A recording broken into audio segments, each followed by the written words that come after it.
Faly miarabantsika rehetra indray a vorylanina amin'izao takariva zao. Mahafinaritra mahita antsika feno tsikitsiky manatrika an'izao fotoana zao a. Mino fa ho tahiny tompo daholo tsika mianakavy raha hita fampaherezana vaovao indray a amin'izao takariva zao mba tsy very a ny fotoana nandalovantsika teto a fa hitondra tombontsoa amin'ny fiainantsika izany. Faly miaraba koa andreo malagasy rehetra izay manaraka an'izao fandarana zao amin'ny YouTube a. Andriamanitra fiadanana ny momba anareo any toerana rehetra izay misy anareo a ka ho samy tahiny tompo daholo tsika mianakavy na ny eto an-tanindrazana ny any ampita-lavitra any. Ny lohevitsika moa amin'ny herinandro ty dia hoe misy fanantenana. Zay zany any lohevitsika. Maritsika dia nahita hoe misy marina ve zany Andriamanitra izany. Fanontaniana izay mety mipetraka ao anatin'ny fosin'ny saina zany a dia ny ezahantsika no valiana omaly izany. Ohatra vitsivitsy zay nojerentsika omaly a dia zao nolazain'ny Romanina toko voalohany andininy faharoapolo. Ny heriny mandrakizay sy ny maha-Andriamanitra azy dia miseho hatramin'ny nanaovana an'izao tontolo zao fa fantatra amin'ny zavatra ahoana hony nataony. Raha miresaka momba ny rivotra zao tsika, iza nefa nahita rivotra? Iza nefa nahita rivotra? Ahoana navatarantsika fa misy ny rivotra? Ny fitrokany. Ny rehefa mihetsika ny zava-maniry hitantsika tosintsika hoe misy rivotra zany. Rehefa enitsika minototsika misy zavatra mitsoka tosintsika misy iny zany. Ny asany zany no ahafantarana fa misy ny rivotra. Tsy hoe rehefa mieritreritsika fa hoe tsy tamasoko rangany rivotra tosintsika hoe tsy misy ny rivotra. Dia azontsika resina toy izany koa zany momba an'Andriamanitra hoe manahoana le asa ka avy amin'izay asa zay hitantsika zay no tenenantsika hoe misy ve Andriamanitra sa tsy misy. Maritsika dia nahita an'ity vorona kely ity zay miaina any aninona moa izy io? Any Alaska, any amin'ny tendrony avaratra, amin'ity tany ity misy azy. Any amin'ny toeran'io izy no manatody any amin'ny toeran'io izy no mihinan-kanina be dia be, ary rehefa feno 70 grama ny taviny dia maninona izy? Dia miainga izy dia mamakivaky ranomasina 5 kilometatra 5,000 kilometatra no alehany. Ary io 5,000 kilometatra io dia tsy mijanona izy eny an-dalana. Adiny firy no anaovana an'io voyage lavabe io? 4 andro sy 4 alina. Zany hoe manidina izy na andro, manidina izy na alina. Tositsika hoe izy mba misy fanamboarana hoe ry misy tendrombohitra anankiray mila mandalo amin'io tsika. Ry anany ry misy azo mila andalovana io. Tsy misy an'izany izy fa inona mitany? Ranomasina ngeza be mitany. Ary rehefa mandeha izy eny an-dalana dia fantany fa zao tsy any Zimbabwe na Nouvelle-Zélande izy no andeha fa ho any aninona izy? Any Hawaii izy no andeha. Dia mandeha mandritra ny 4 andro sy 4 alina dia tonga isa tsy tonga Somatsara izy amin'ny toerana be masoandro anankiray tsy etsenanetsy akory fa Hawaii ny anarana dia tonga Somatsara izy. Ary ny zavatra mahagaga anankiray dia zao ilay zanany fohy any Alaska dia tsy andrasany ray aman-dreniny fa tonga dia maninona? Tonga dia mandeha ny ray aman-dreniny. Fa rehefa mahazo any lanja ilaina amin'izay le vorona kely dia maninona koa izy?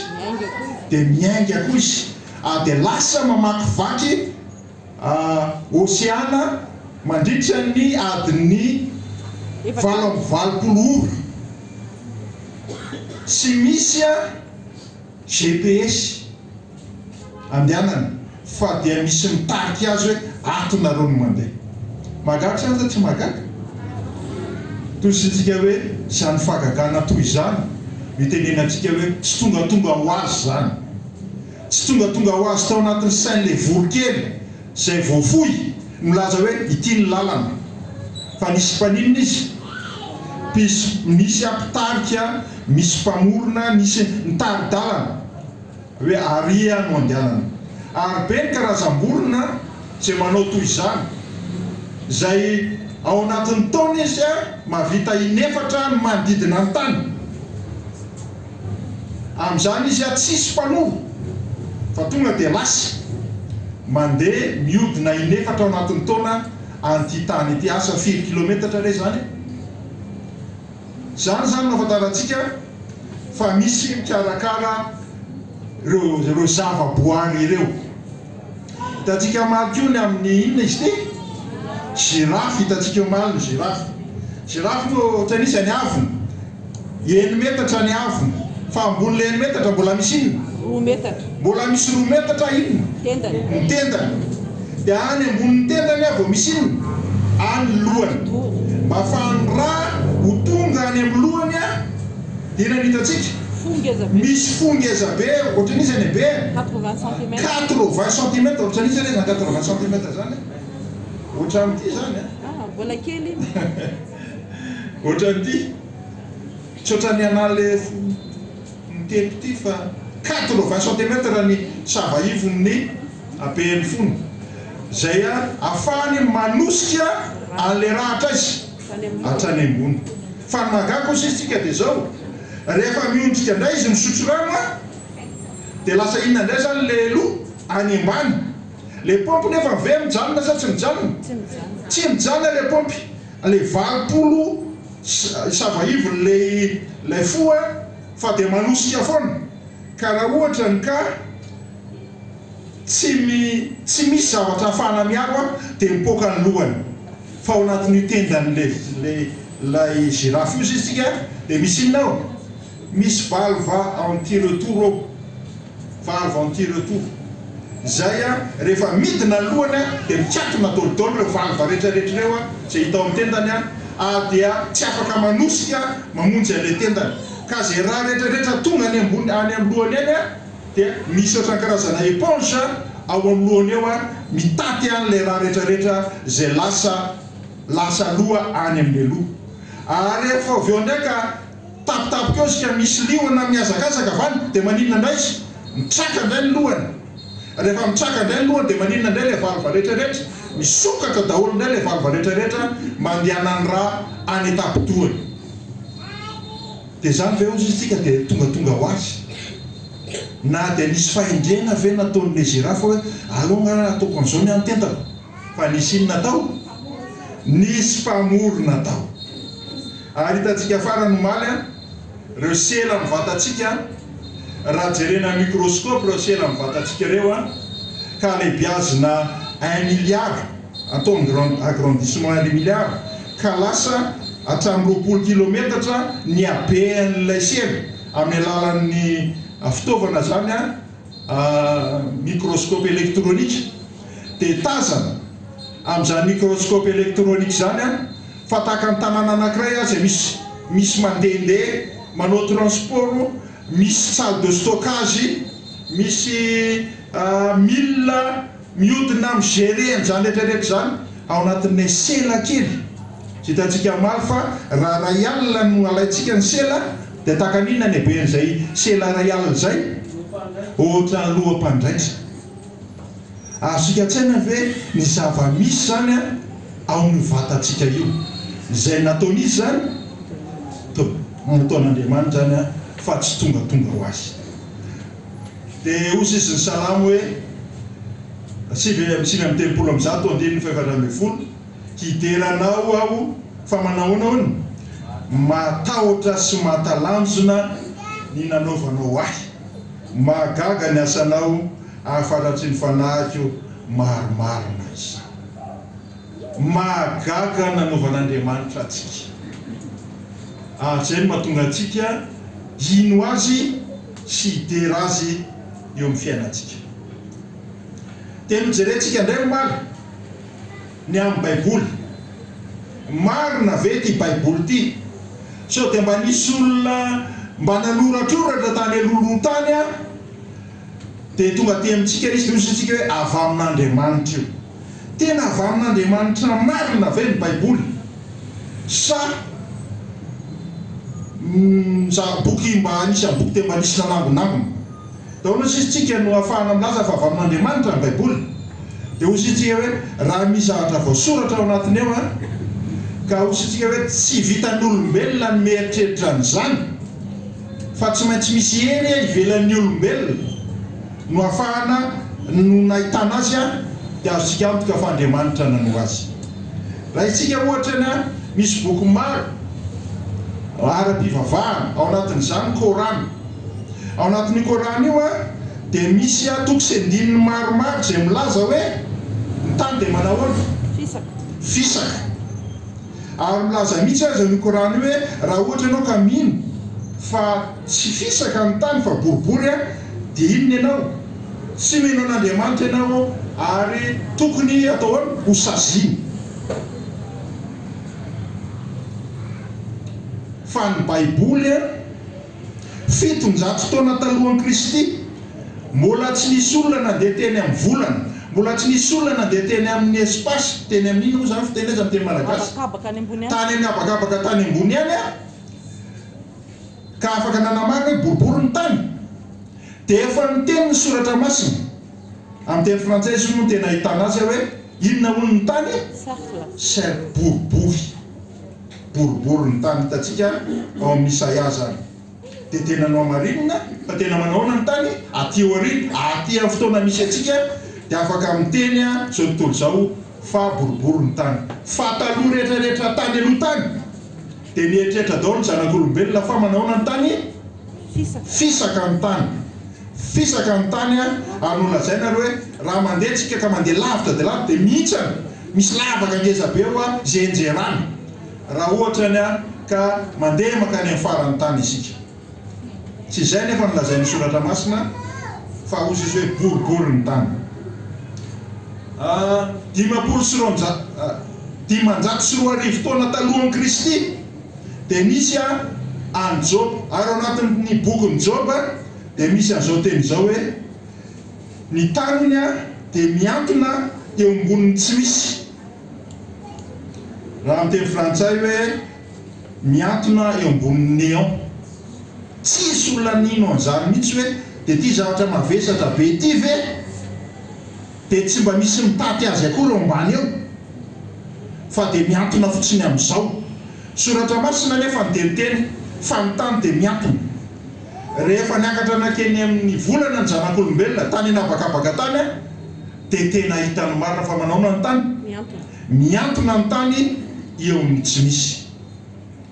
Tsy ho takatry ilay olona tany atao hoe Joba mihitsy izany, amin'ny alalan'ny sainy irery na Isaia irery ka mba nanoratroratra no afaka nieritreritra fa ity tany teny ka tsy fisaka fa boribory ary miantona eny amin'ny tsy misy. Tsy eny hoe any amin'ny rivotra fa eny amin'ny tsy misy mihitsy no miantona izany tany izany. Hitantsika omaly koa izay nolazain'i Joba fa ao ambanin'ny tany eo dia misy inona? Misy afo ao ambanin'ny tany eo. Ny Baiboly no miteny an'izany ary Job tamin'izany fotoana izany 540 taona. Kanefa ny a zao vao mahita ny manampaisana rehefa jerena ny tany a, dia ohatran'izao zany efipetrany raha sokafana izy a ao anatin'ny tany eo dia inona ny eo? Afo be ny eo ambanin'ny tany eo. Ny soratra masina irery tsy amin'ireo boky hafa, soratra masina irery no miteny amin'izany ary ahafahantsika miteny hoe tsy sain'olombelona no nanoratra ny soratra masina. Inona koa no azo resahana ilazaina fa ty tenin'Andriamanitra ity a, ty Baiboly ity a dia tsy vokatry ny asa tanan'ny olona fotsiny. Dia hitantsika omaly a fa misy afito amby folo sy valonjato sy arivo ny faminaniana misy ao amin'ny soratra masina. Raha fitinina izany dia hoe ny fito amby roapolo isanjato ny voasoratra ao anatin'ny baiboly dia inona daholo? Faminaniana daholo. Anaka ohatra tsika momba an' Jesosy dia misy faminaniana 300 be izao no faminaniana ny amin'ny Jesosy. Tanteraka teo amin'ny Jesosy rehefa tonga izy tao anatin'izany hoe teraka vehivavy virgine no teraka azy, tsy anomentsika ny tokosendininy fa fantatritsika izany tany Betlehem izy nisy famonoana ny zazakely nanodidina azy, nomboana novonoana izy alan'ny olona izy. Zany rehetrarehetra izany dia efa voalaza tamin'ny testamenta taloha dia tanteraka teo amin'ny Jesosy izany faminaniana izany. Olona maro no nanohatra ny faminaniana io dia tanteraka. Zao koa no voalaza ao anatin'ny Matthieu 4:4-7.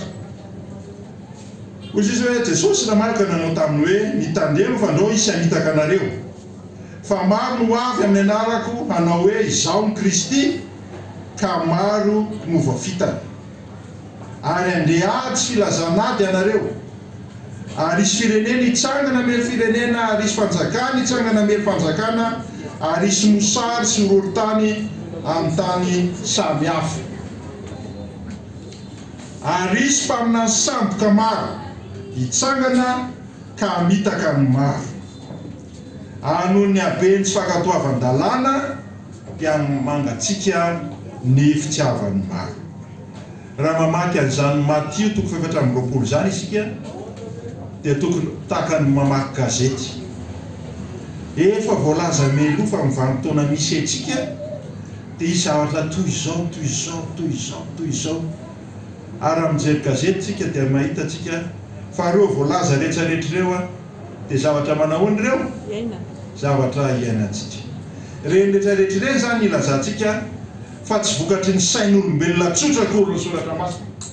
Fa soratra masina dia misy hery lehibe, entité hozy izy ny fiteny vazaha, entité ivelan'ny olombelona mihitsy no niasa tao anatin'ny sain'ireny mpanoratra ireny filazan'ny soratra masina azy hoe nanindro mandry ireny olona ireny ka nahafahany nahalala ny zavatra izay tsy takatry ny sainy mihitsy izany.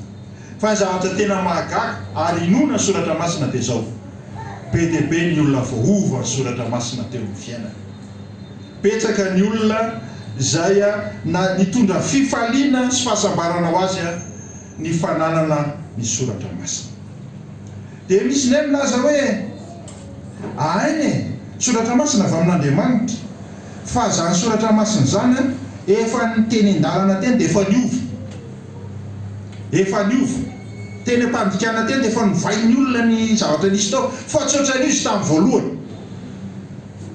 Dia naka ohatra tsika omaly hoe misy boky izay anarana amin'ny université reo le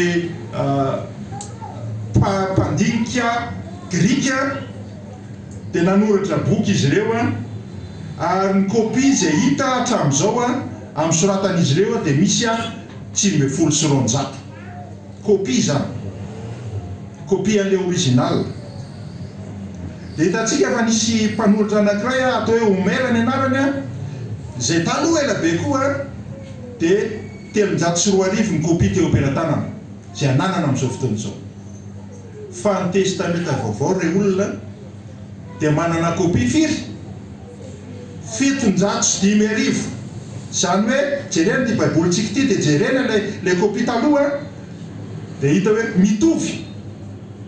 Tsy kopia iray fa 750 isy no kopia izay manamarina ty boky ato am-pelantanantsika ity dia soratra masina izany.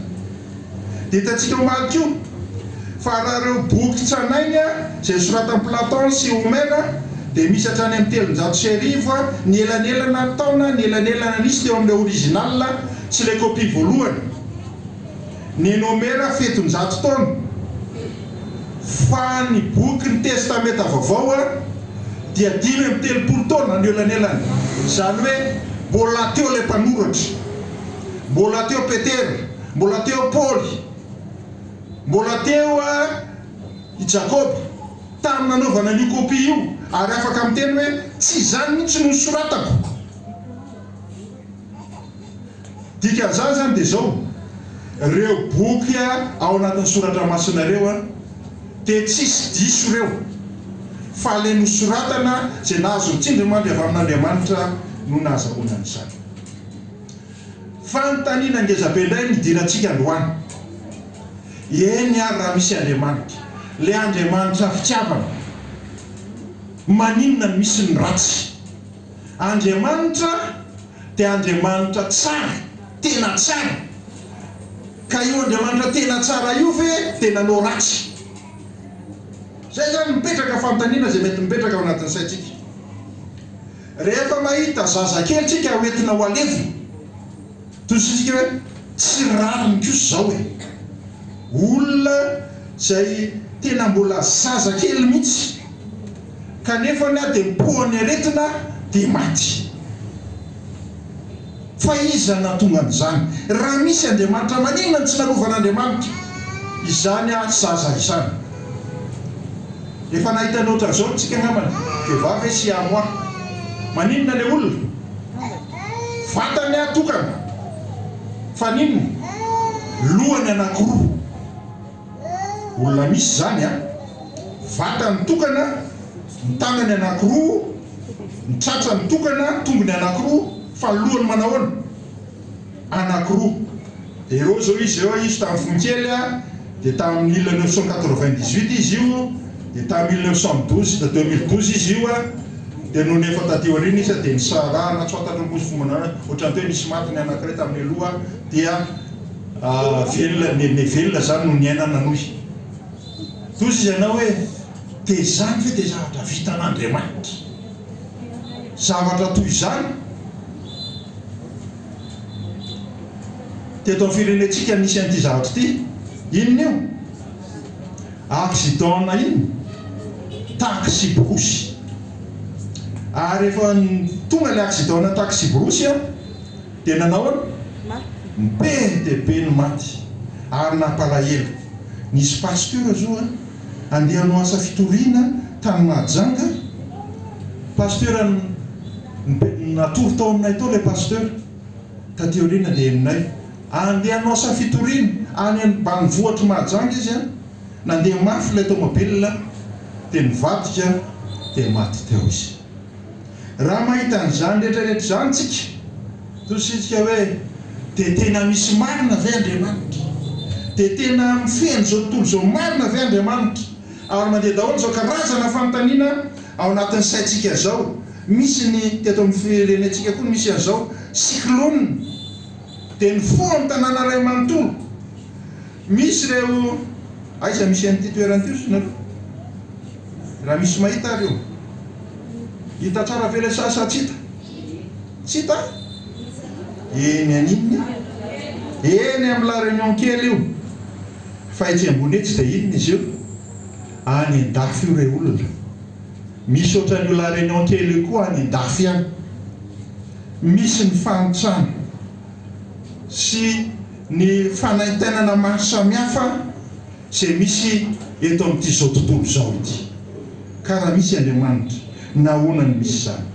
Ahoana ny ilazan'ny soratra masina azy? Ao amin'ny Genesis toko 2 no ahitantsika an'ity teny ity. Ary Andriamanitra nanao hoe andehantsika hamorona olona tahaka ny endritsika, araka ny tarehintsika, ary aoka izy hanjaka amin'ny hazan-drano, amin'ny ranomasina, sy ny voromanidina, sy ny biby fiompy, sy ny tany rehetra, ary ny biby rehetra izay mandady na mikisaka amin'ny tany. Ary Andriamanitra nahary ny olona tahaka ny endriny, tahaka ny endrik'Andriamanitra namoronany azy, lahy sy vavy namoronany azy. Ary Andriamanitra nitsodrana azy hoe maharofara sy mihabetsaha ary mamenomy tany, ka manompo azy ary mampanompo azy, ary manjaka amin'ny hazan-drano, amin'ny ranomasina sy ny voromanidina sy ny biby rehetra izay mihetsika ambonin'ny tany. Ary hitan'Andriamanitra izay rehetra nataony, ary indro manahoana hoe tsara indrindra izany. Dia nisy hariva ary nisy maraina andro fahaenina izany. Raha namorona ny olombelon'Andriamanitra dia nanao ny tontolo rehetra ahafahany mipetraka ao anatin'ny fahasambaran'Andriamanitra. Ary rehefa vitany ny tontolo rehetra ipetrahan'ny olombelona, vitany olombelona, dia hoe Andriamanitra hoe hitako. Andriamanitra no mahita fa inona hony? Tsara indrindra izany. Tamin'ny foronon'Andriamanitra zany ny toerana nisy olombelona. Ary ny foronon'Andriamanitra ny olombelona izay aminjaka amin'izany toerana izany, aminjaka amin'ireo voarehetra izay noforonony dia ten'Andriamanitra fa tsara indrindra izany. Ka avay zany le ratsy raha Andriamanitra no nanao azy ho tsara indrindra. Dia zao lazainy bokin'ny Apokalipsy 12 any amin'ny boky farany amin'ity baibolitsika ity, baiboly protestanta. Nisy ady tany an-danitra, Mikaela sy ny anjeliny niady tamin'ilay dragona, ary ilay dragona ambanin'ny anjeliny kosa dia niady, nefa tsy naharesy sady tsy nisy toerana ho azy tsony tany an-danitra. Ary nazera ilay dragona dia ilay inona hony? Ilay menarana ela izay atao iza? Devoly Satana, izay mamitaka izao tontolo izao. Dia nazera tamin'ny tany izy, ary ny anjeliny koa nanina hony? Niara nazera taminy. Dia ahoana ny toy? Hozy izy ao amin'ny 15, loza ho an'ny tany sy ny ranomasina, fa nidina ho aminy aminareo ny devoly sady manana fahatezerana lehibe, satria fatany fa kely sisa ny androny. Ry rahalahy sy anabavy, tsy Andriamanitra no mahatonga ny faharatsy, fa lazainy soratra masina fa tany an-danitra tany dia nisy ady niseho tany an-danitra. Ka niady Mikaela, iza Mikaela zany? Jesosy Kristy sy ny anjeliny, satria nisy fanonganam-panjakana tany.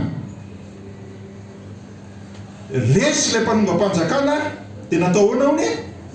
Nazera tamin'ny tany. Ary rehefa nazera dia tany izy toy izay loza ho an'ny tany sy ny ranomasina, fa latsaka ao amin'ny devoly. Azany devoly zany dia manao honany manana fahatezerana lehibe. Zao lazain'ny Petera voalohany 2:5 mihonona tena miambeny fa ny devoly fahavalonareo mandehandeha tahaka nina hony? Tahaka ny liona mierona mitady izay alapany.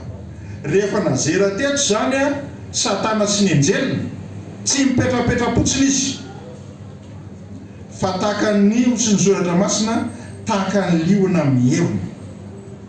Rehefa ny liona no mierona ny Afrika dia misy 5 kilometatra manodidina azy izay mareny dia miororo daholo. Satana dia toy izany, manana hery lehibe izay entina nina hony? Entina hamitaka. Misy devoly ary misy ny devoly izay mpamitaka sady fetsy.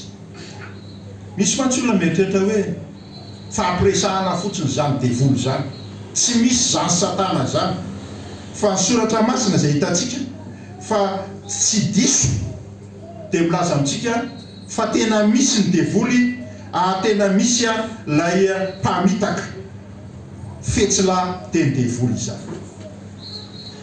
Inona ny famitana voalohany nataony tamin'ny olombelona? Inona ny famitana voalohany nataon'io devoly latsaka atan'io? Ao amin'ny Genesis 3 no ahitantsika an'izay. Ozy izy tamin'ny lay olona voalohany dia Eva zany, dia hono menarana tamin'ny ravehivavy. Ahoana? Tsy ho fatsy akory anareo. Genesis 3:1-4. Zay zany ny fitaka voalohany nataony tamin'ny olombelona, ity ny liona mierona ity. Tsy ho fatsy akory anareo. Eo ambony eo amin'ny Genesis 3:5-10 dia milaza Andriamanitra fa raha vao mihinana ny voankazo io ny olombelona dia aninona hony? Ho faty tokoa ianao, izy Jehovah, ho faty tokoa ianao. Fa imenarana taty ambadika izay devoly sy Satana. Toy izy tamin'ny Eva hoe tsy maty zany ianao e, tsy maty zany ianao, resaka fotsiny zany, tsy maty zany ianao. Inona lazain'ny baiboly ary momba ny fahafatesana, maty sa tsy maty. Ao Genesis toko 2:7 dia misy an'izao teny izao: ary vovotany no namoronana an Jehovah Andriamanitra ny olona, ary ny fofony mahavelona ny vavorony, dia tonga iny izy olombelona izy. Ahoana zany ny fomba namboaran'Andriamanitra any olombelona? Tsotra ny biby rehetra, tsotra ny voary rehetra ka amin'ny teny Andriamanitra dia nisy, fa ny olombelona kosa dia zao nanaovany azy: naka vovotany izy a, dia mivolavolaina izy amin'ny vovotany zany a, dia nanina hony no fofony fofonaina mahavelona, dia ahoana? Lasa olombelona ilay vovotany. Ao amin'ny Salamo 9:7 dia milaza toy izao: miala ny fofonainy dia miverina amin'ny tany izy, ary amin'izay indrindra no afoana ny fikasana. Amin'izay indrindra no afoana ny fikasana. Miala ny fofonainy dia miverina amin'ny tany izy, dia amin'izay indrindra no afoana ny fikasana. Ny olombelona zany raha miala ny fofonainy dia tonga iny izy, tonga vovotany izy a, tsy misy fikasana. Tonga vovotany tsy misy fikasana, tsy afaka manao ninninina, tsy afaka tsisy azo atao, tsy afaka manao hoe aneo an'izao a, tsy mety ampy ty toerana ty, fa zay ametrahanao azy dia mety daholo, satria vovotany efa lasa le fofonaina. Ozy izy neo amin'ny Mpitoroteny 12:7: ka ny vovoka dia iverina amin'ny tany teo, fa ny fanahy kosa iverina amin'Andriamanitra zay nanome iny. Ny fanahy kosa dia miverina amin'Andriamanitra zay nanome iny. Dia tonga dia miazakazaka tsika iteny hoe, ka ny baiboly mihitsy zany no miteny fa misy ny fanahy, ka rehefa maty a dia lasa any amin'Andriamanitra ny fanahy.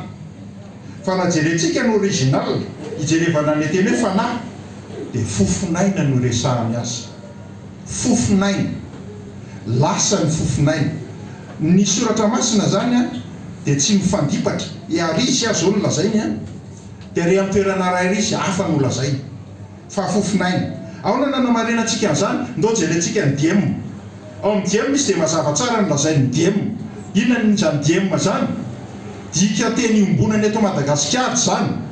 Zao lazainy DM: amin'izay no iverena ny vovoka amin'ny tany, nakana azy fa iny ny vatany, fa ny fofonainy kosa iverina amin'Andriamanitra zay nanina hony, nanome atsika izany.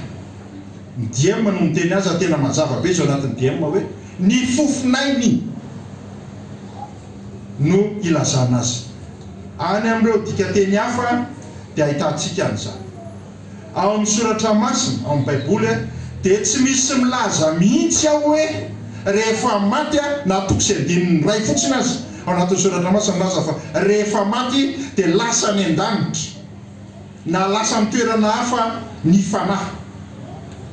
Fa lasa miala amin'ny olombelona, dia ilay fofonaina zay nomen'Andriamanitra azy no miala. Ny Mpitoroteny 7:5-9 dia milaza zao teny zao: fa fantatry ny velona fa ho faty izy, fa ny maty kosa tsy manina hony, tsy malala na inona na inona. Ny maty hony a dia tsy malala na inona na inona. Ao anatin'ny soratra masina no misy zany teny zany. Tsy manana valy tintsony izy, fa adino ny fahatsiarovana azy.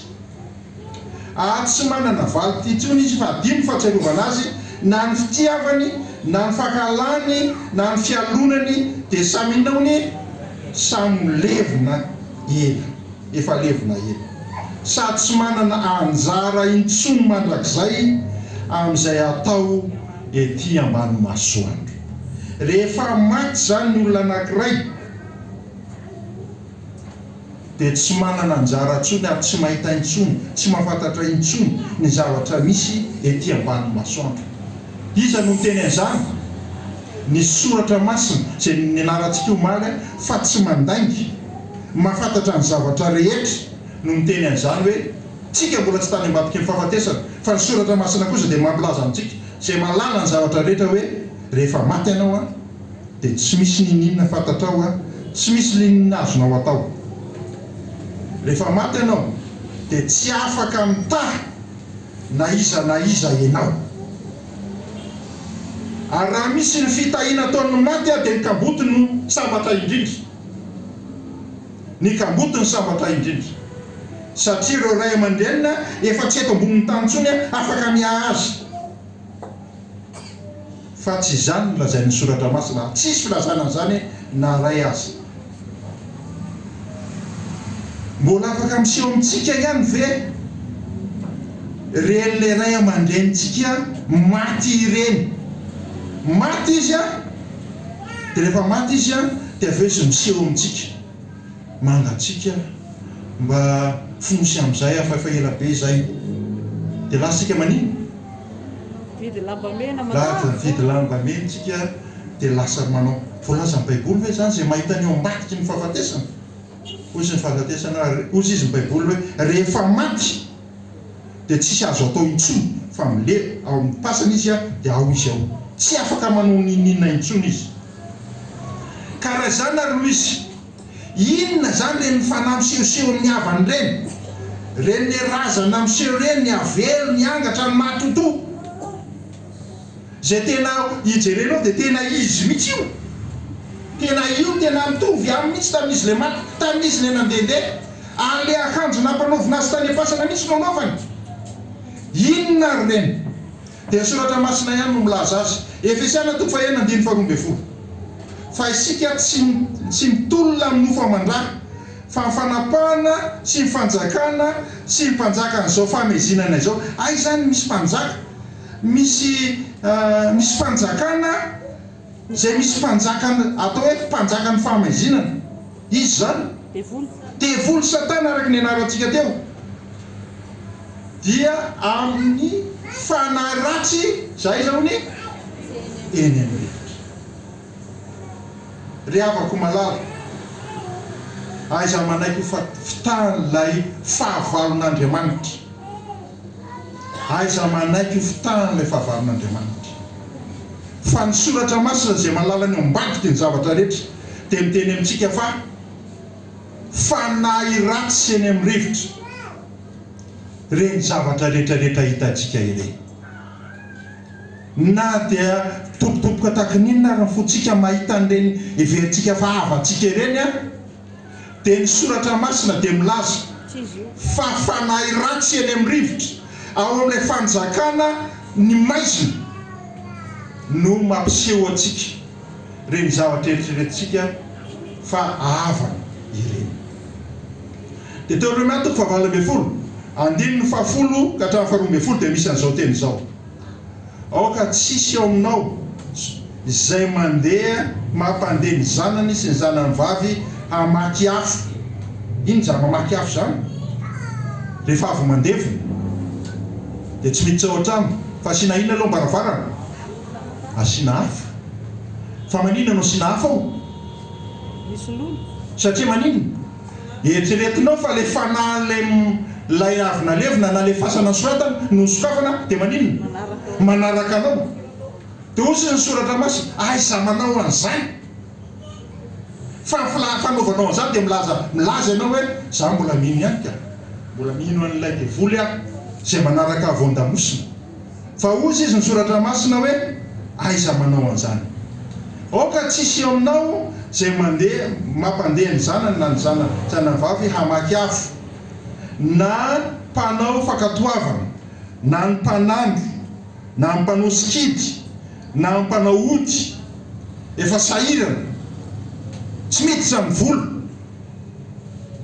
Ka ny tena ny nofo e, dia lasa makaiza? Lasa makany amin'ny dadarabe, lasa makany amin'ny mpisikity, lasa tany amin'ny mpanandro, na manao azo masim-bava, Ary misy ramatoa rehefa izy no miteny mivavaka io ramatoa io fa rehefa izy no miteny tanteraka daholo ny zavatra nolazaina. Mety ho tanteraka marina zany fa ny soratra masina zay malalany eo ambadika ny zava-misy marina dia miteny aminao hoe aiza mandeha na mpanadina amin'ny manao azy ho tsinjin-javatra. Misy inona ny lazan'ireny misy vazimba za dia efa ndray mandreninay dia mitahiry vazimba hatramin'izay manana fahefana manokana aiza mandeha amin'ireny ho sisa soratra masina fa reny rehetrarehetra reny dia asan'ilay fanamanao ny fanaratsy aiza eny amin'ny rivotra na mpanao atsarana na mpanontany amin'inona amin'ny amin'ny maty. Raha afaka resahana ny maty ka tena le maty marina io resahana io dia tsy navela ny soratra masina mihitsy ho rarana ny firesahany zanany amin'ny reniny. Raha mahita ny fanitrana zay mahazony zanany ny reniny dia ahoana moa ny soratra masina teny hoe tsy mety miresaka amin'ny maty fa ny maty dia ino sisitsika ny filazan'ny soratra masina lay fanahy lay olona le milaza miseho eo dia fa raha ratsy eny amin'ny rivotra ka tsy tokony resahana. Tsy tokony miresaka ianao amin'ireny ary tsy tokony koa makany amin'ny olona zay miresaka amin'ireny ka manontany heritreritra na manontany hevitra dia tohizany le teny fa ahoana hony fahavetavetana eo mason'i Jehova zay rehetra manao an'izany zavatra izany. Tsy zavatra mora zany io hoe dia ataona moa fa dia sahirana izahay ka dia ataona fa dia mba nandeha tary amin'ilay olona tary fa milaza tena mahita zany tena be lehibe ny mividy katikata rehefa miverina avany. Fa ny soratra masina dia miteny zay malalany eo ambadika zay Andriamanitra nanoratra azy fahavetavetana hono zany eo mason'i Jehova ny fanatanterahana an'izany. Ary hono miarana tamin'irah vehivavy tsy ho fatsy akory ianareo hahiratra ny masonareo ka hoana hono ho tahaka n'Andriamanitra ianareo alalany tsara sy ny ratsy. Fitaky Satana zany. Satana no miteny hoe tsisy maty zany fa ampiresahany zany. Fa ny soratra masina dia milaza fa rehefa maty dia maty tsy misy hafa. Mahita an'ity ampoule ity zao tsika raha mbola tsy nirehitra jery io ohatra misy inona ny teo ampoule vidiana teo amin'ny rano sy io ampoule vera dia misy firaka mandeha aminy dia natsofoka tao anatin'io douille io izy dia mipihana ny interrupteur dia nanino izy mirehatra satria nisy inona tao anatin'ilay interrupteur anakeo aminy nisy herinjiro tao aminy. Tsy nisy hazavana tao tsy nisy hafanana tao fa rehefa kosa rehefa miaraka lay ampoule sy l'électricité dia iseho n'inona iseho ny hazavana. Rehefa maty ny ampoule lasa iza ny hazavana tsy nisy foana tsy hoe lasa nandeha maniditsidina any an-danitra any izy petaka ny électricité dia mipetaka. Toy izany ny olombelona rehefa hozy ny soratra masina rehefa maty izy dia miala aminy électricité. Inona l'électricité lay fofinainany fa mijanona lay ampoule. Ino lay ampoule ny vatany verina ho vovoka ary hitantsika any mifasany reny fa vovoka ny miseho. Ahoana ho Jesosy indray ny momba ny maty ahoana ho Jesosy. Raha Jesosy indray zany nanontaniana dia zao no lazainy rehefa anangana ny Lazarosy izy dia zao no teneniny matory Lazarosy sakaizantsika. Amin'ny Jesosy zany i Lazarosy dia nanino matory ao basana ka andeha anino izy hamoa azy ao. Dia nametraka fanontaniana i Marta hoe fantatra Jesosy eo fa matory izy ary any am-parany any dia hitsangana. Toy izy Jesosy nefa nesaka momba ny fahafatesany Jesosy io. Fahafatesana mihitsy no nyresany Jesosy, kanefa dia niteny Jesosy fa matory Lazarosy. Indimy amin'ny dimapolo anatin'ny Baiboly no misy ny teny hoe nody mandry any amin'ny razana. Izany ny fomba ilesahany soratra masina no teo olona maty. Nody mandry lasa mitsaho-pasana matory ao am-pasana. Zay no resahany soratra masina no teo hoe olona maty, nody mandry. Ny teny koa ny soratra masina hoe fiaina tsy hita. Fiaina tsy hita. Dia isaka mahita ny teny io ianao anatin'ny soratra masina, dia misy soratra kely ao akaikin'io dia mijery ery ambany ery. Dia zao no resahana hoe Seola. Ary dikan'ilay Seola dia fasana. Rehefa maty ny olona tsy mandeha naizanaizany fa aiza misy azy ao am-pasana. Ary ny mpianatra rehefa niresaka taoriana nanazavanyio toy hoe hitavita jereo fa izy tavita mbola ao am-pasana, ary mbola ao ny fasana ozy izy. Tavita tsy lasa ny an-danitra lay mpanjaka lehibe n'Israely fa mbola aiza mbola ao am-pasana, ao amin'ilay Seola izay nandevenana azy. Na ny testamenta taloha na ny testamenta vaovao na Jesosy dia tsy misy dia tsy nampianatra mihitsy hoe rehefa maty ny marina dia miakatra any an-danitra izy. Tsy misy an'izany filazana izany ao anatin'ny soratra masina. Jesosy rehefa nitsangana tamin'ny maty izy, inona moa ny andro nitsangana Jesosy tamin'ny maty? Aladiny inona? Pasika na Paka, fantatsika rehetra izany.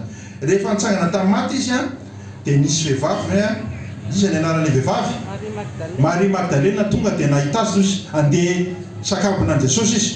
Dia zao tenen'i Jesosy amin'ny Jaona 4:20, nitsangana amin'ny maty izy io. Aiza manendy aho fa tsy nanina ony fa tsy mbola niakatra tany amin'ny ray aho. Ilay Jesosy zany izay maty zoma natory tao am-pasana ny sabotsy, ny fomaraina izy laty nitsangana tamin'ny maty, izy manana fahefana eo amin'ny fahafatesana. Dia hoy Jesosy tamin'ny Maria Magdalena hoe aiza mbola mikitika alo fa mbola tsy nanina azy izy, mbola tsy tany amin'ny ray fa taiza nisy azy? Tao am-pasana nisy azy. Tamin'ny fotoana, tao anatin'ny fotoana 3 andro io, tao am-pasana izy.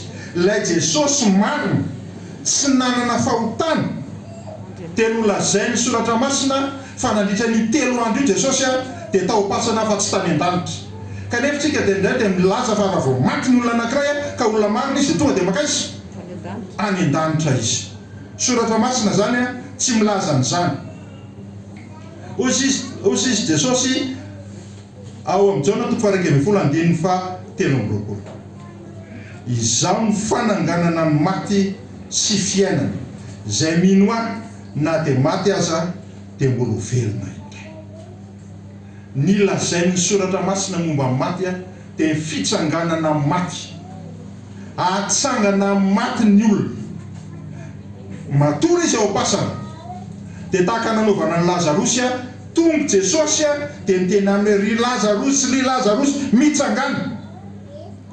Dia izay natao hoe mitsangana amin'ny maty. I Jesosy no miteny hoe raha kotomanga ao am-pasana mitsangana fa oloko ianao.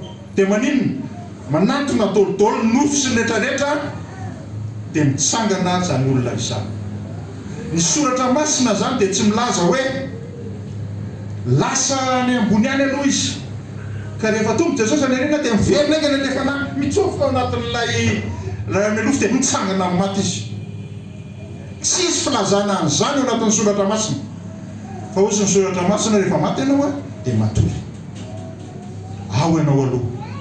Mety 2 taona ianao no ao, mety 1 taona ianao no ao, mety 300 taona ianao, mety 2 taona ianao, mety 2 ianao no ao. Ho avy ny fotoana izay hahatongavan'i Jesosy dia fantatry Jesosy hoe iza ny olona, aizy olona io no matory. Dia aniraka ny anjeliny izy hanangana anao ao anatin'ny fasana hoe riraka tomanga mitsangana fa tonga Jesosy Kristy tomponao, dia mitsangana ianao amin'izay fotoana izay.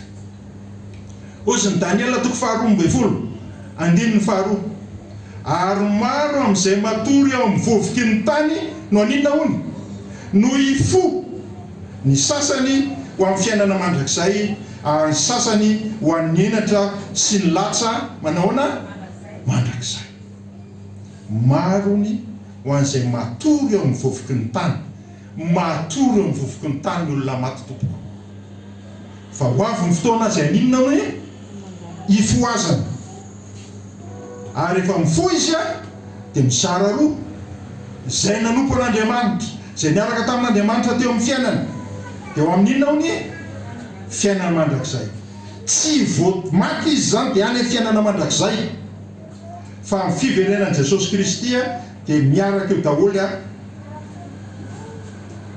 no any amin'ny fiainana mandrakizay any amin'ny fahaverezana mandrakizay hoy Jesosy ao Mateo toko 5:20 dia ny faraiky amin'ny telopolo sy ny faharoa amin'ny telopolo ary raha tonga ny zanak'olona amin'ny voninahiny arahany anjely rehetra zany izy fotoana zany izay ahatongavany zanak'olona amin'ny voninahiny ary mbola ianarantsika izay arahany anjely rehetra zavatra manetriketrika zany dia mipetraka eo ambony seza fiandrianana ny voninahiny izy ary ny firenena rehetra dia angonina eo anatreny dia anavaka azy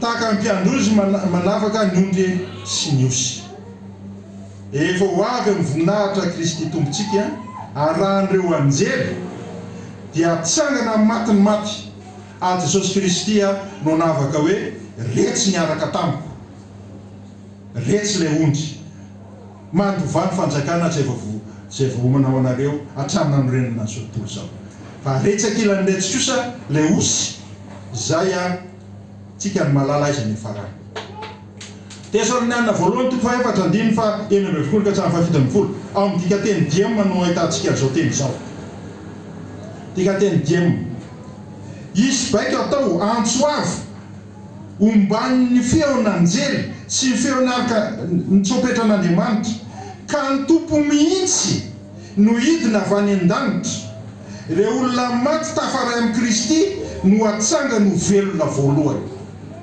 zany lazainy ny soratra masina ny tenan'ny tompo mihitsony no midina avy any an-danitra ary ireo olona maty tafaray amin'ny Kristy dia ho atsanga tsy mahafinaritra ve mieritreritra an'izany hoe maty ianao amin'ity fiainana izay sarotra ity feno fijaliana toy izay Andriamanitra hoe manao repos amin'izay ianao sao any pasana ianao matory ianao tsy malala ninina intsony ianao miditra ao pasana ianao fa ho avy ny fotoana izay ny tompo mihitsy no midina ka ahakan'ireo olona maty manao hony tafaray aminy ireo olona manana fifandraisana aminy dia ho atsangany Kristy avy ao anatin'izany fasana izany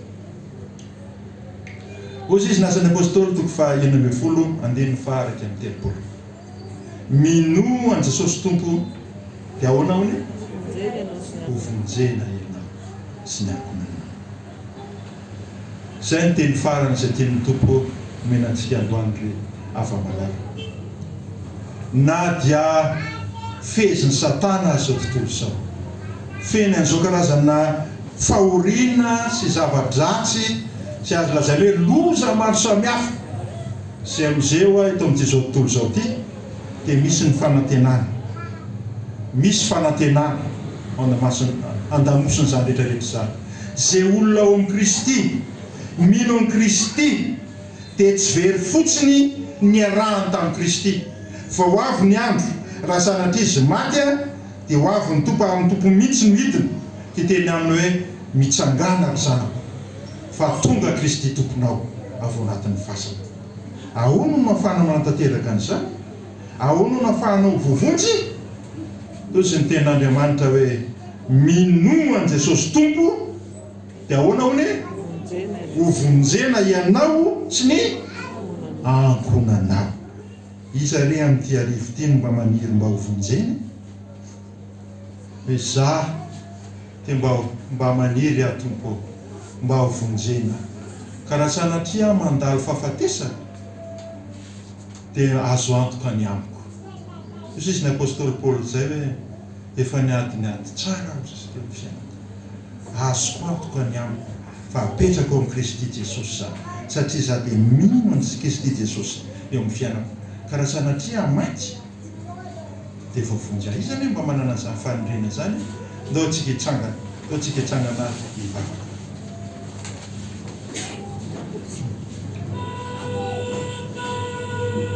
Ry Tompoandriamanitra eo, sotranao izay no niteninao izay norenesinay tamin'ity takariva ity.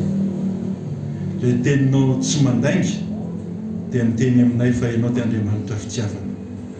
Fa izao korotana, sy fahoriana, sy fanitrana izay iainana izao dia vokatry ny fisian'ilay Satana eto amin'ity tany misy anay ity. Misy fanantenana nefa momba anay. Ka fa sanatria ndao sy ny fahafatesana izahay.